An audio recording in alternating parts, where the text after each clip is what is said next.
All right, everybody, it's the Frisco Bowl. Welcome to our prediction and preview. I'm your host, Scott Steehn, lead handicapper at winnersandwhiners.com. This fine young fellow over here, his name is Scott Reichel, here so I don't get fined.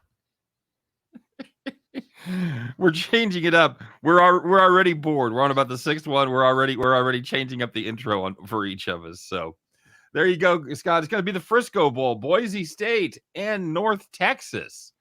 Hey, North Texas, that's by Frisco. Boise State, 10-point favorites. Total in this game, 56.5. Let me see if I can get you a better number anywhere there. How about 59.5? Sailing 10.5, 59.5 is where this has moved to, my friend. Oh, Scott, I have a very, very bad piece of news for you. Hank Bachmeier will not be available for this one. I can't believe it. He was such a very vital piece to the team's success, because if he had not gone AWOL and abandoned the team, they probably wouldn't have made the conference title game. I know you were a huge fan. I was just extremely early to the party of this guy's not very good. And they switched quarterbacks, and what do you know? They ran the table in the regular season in conference play. They lost the conference title game, which I believe we both liked Fresno in. But Green took over for Bachmeier, and they hit the ground running, literally and figuratively. So now Bachmeier's going to go inflict himself on somebody else. Congratulations. What are you hearing about George Holani, Scott? Because I originally saw that he was going to be out, and I'm now seeing reports that he's going to play in this game. That's their very talented running back, by the way. Yeah, the reports that I can see is the fact that he has a shoulder injury, but it seems like with the extra time off in between the conference title game and the bowl game, he has a decent chance to actually play. Now, I'm not sure if he'll be limited. They might use some type of committee. I know Boise State likes to kind of split touches here and there. I think he'll play. I'm not sure how much. I expect him in uniform. So, kind of a weird deal with the Mean Green, Scott. The athletic director calls Seth Luttrell into his office and says, "Congratulations on making the Frisco Bowl. By the way, Scott." Forget about that, by the way. Congratulations on making the conference title game as well. Oh, that's also true. But another head coach that's going to be has been shown the door. A couple we've talked about already. They're leaving of their own volition. That is not the case with Seth Luttrell. As is the case with a couple of other games, though. They're going to be coached by our defensive coordinator. In this case, it's Phil Bennett. Forget about that. There's another storyline that we got to talk about with North Texas. Okay. How the hell is a 27, 28-year-old quarterback supposed to be an attractive option in the NFL draft? How's that supposed to happen? It worked for was it who was the kid from Florida State? Danny Werfel? I was gonna say Whedon, who was pretty good at Oklahoma State, but he was also like 26. Yeah, you had Chris. What was that? Nebraska, Ohio State. Who? The Heisman Trophy guy. Chris Winky. Was it Winky? That's Florida State. That's the Florida State. Sorry, that's Florida State. Okay, that's the kid I was thinking at. My bad. You can tell it's not Ohio State because their quarterbacks have done nothing. It's pronounced Awney, though, right? What's that? It's pronounced Awney. Awney. Yeah. Either way, he's 28. He has a full family. He was drafted by the Yankees at some point last decade. Played 5 years. He declared for the draft. So he will not be there. I don't think he'll be drafted, but who knows? He's used to being the oldest guy everywhere, Scott. He would buy the freshman football players alcohol, probably.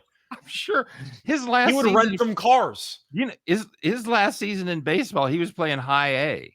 Yeah. He played 5 years. He made it to high A, and he hit like 220. My God, is there nobody in this guy's life that's telling him to grab the reins? He used to rent cars on behalf of his teammates because he could legally rent cars, but he won't be there. So he's got a million of them. Did he buy any fireworks for him? I don't know about that, but he has a better chance of getting them than anyone else. But either way, the point is that they're missing their coach. They're missing their starting quarterback. Boise is probably going to be a lot healthier than they were in that conference title game. They're not missing their starting quarterback. Well, he left.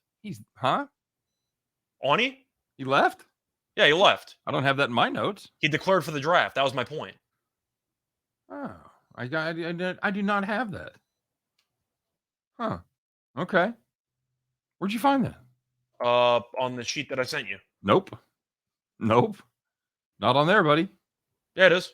No, it isn't. You scroll down to additional notes. It says Bennett will serve as interim coach. Quarterback Austin Awney. After the bowl game. Oh, my bad. Sorry, after the bowl game. Whoops. God, scrolled. Jesus. My bad. I forgot to read the last 3 words. Whoops. There you go. There you go. So he'll be there. He'll be there. Hopefully it's not too late because it's going to be. He might turn 29 by then. Who knows? Gonna have to get the bed. Sorry, early. Apologies. I thought it said before the bowl game. It said after. My bad. Does that totally change your cap on this game, Scott? It helps, but no. I think Luttrell is a good coach. I don't know how you make the conference title game, fire the coach, promote an interim, and you expect the players to be fully motivated for the game. Yeah. Like, they made the conference title game. What do you want from North Texas? Good Lord. And you know, all the players there were recruited by the coach because he's been there for a while. Right. Mentally, they got to be shot, don't they? I agree. Here's the deal. North Texas, they're going to come out and they're going to want to throw the ball. And they're going to keep throwing the ball. They're going to go fast. They're going to throw the ball. But they're not going to stop anybody. And they're certainly going to not stop this Boise State offense. I've got the over here. That's what I'm on for this. North Texas, by the way, allowing 188.5 rushing yards per game. That's mostly what Boise wants to do with Green, with Helani, with the other running backs they have.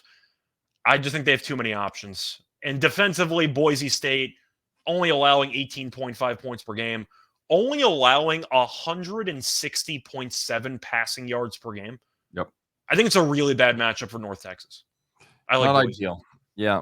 I don't like laying 10.5, so I'm just going to play points here. I think this is a North Texas defense that can't stop anybody.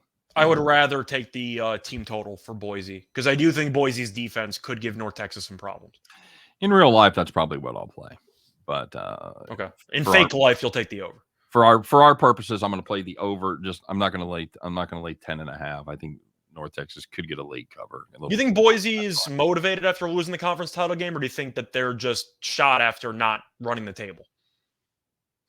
Could go either way. You know, it's weird. I'd have to know how they felt during the season because the season kind of got away from them, and then they were able to rally and end up playing for the conference title. So I don't know if they feel good about rescuing their season or if they feel like it's one that's got away. I don't know. I'm assuming they feel okay about it because you can make the argument, well, you know, if we didn't have Bachmeier for the first couple games, maybe we would have made a better bowl game. Yes, I'm sure that's what they're sitting around saying. No, but the point is Green's still young. He'll be around next year. They have a lot of guys who can still get a learning experience. They don't have many opt-outs. I think Boise should win this game by double digits. It is in Texas, though, so I'm assuming the crowd will be mostly North Texas. Going to be some mean greens there, buddy. Yep. All right, there you go. Scott's got Boise State minus the 10.5. I've got the over. I prefer the team total for Boise. But. Okay. I've got the over 59.5. I probably prefer the team total for Boise as well. All right, that's going to do it for our breakdown of the Frisco Bowl. Don't forget to like and subscribe if you're not doing that already. And then stay tuned because it's Monday. That just closed out our Saturday card. And we're going to be right back in the next video and break down the Myrtle Beach Bowl. You know where they're playing that one, Scott? Myrtle Beach. Oh, is that South Carolina? You can't stump this kid. Yeah. That's Coastal Stadium, I think. Yes, it would have to be. Yes. Do I get extra credit for that? Bonus points are coming your way, my friend. I'll take it. All right, we'll be back. We'll be right back with the Myrtle Beach Bowl. It's UConn, one of our favorite topics. They take on the Marshall Thundering Herd. You guys take care. We'll be right back.